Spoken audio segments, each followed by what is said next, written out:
Right. So if you listen to my last teaching video, I basically lined out why we should fire about 70% of all our teachers and give our kids a better education for less money. That might solve part of our money problem, and that might solve part of our education problem, but that doesn't solve the problem of having 70% of our teachers unemployed, because, I mean, what are they going to do? Are they going to pay each other to do nothing?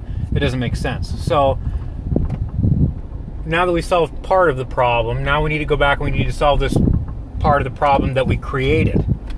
So I'm not trying to pick on Ethiopia. I apologize if anybody's from Ethiopia. I'm not trying to give you guys grief. I'm ignorant, and I'm just trying to make an example, that's all. Ethiopia, they're struggling with feeding their people, fresh, clean water, basic sanitation, basic things that Americans take for granted every day.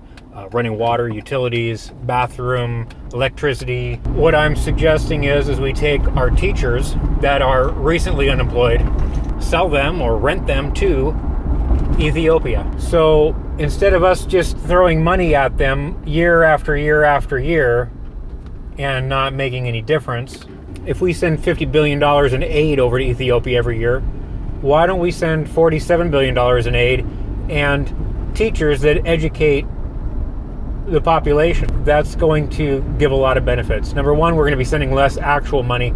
Two, we're already using an asset that we already have paid for, that we already have acquired. Three, that population is getting more intelligent and solving some of their own problems, so we won't have to send aid in the future.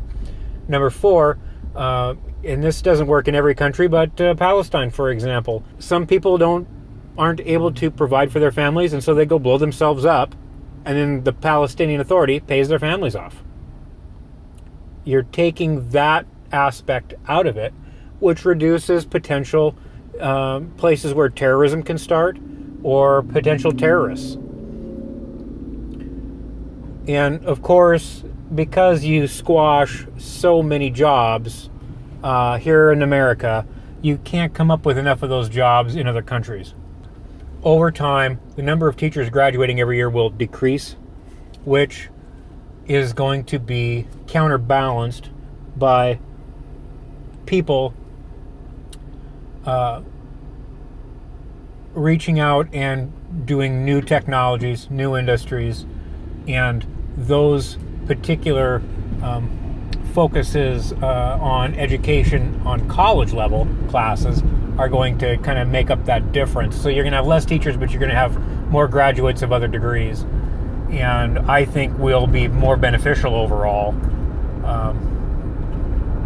So that's part of my answer to the teacher teaching education conundrum.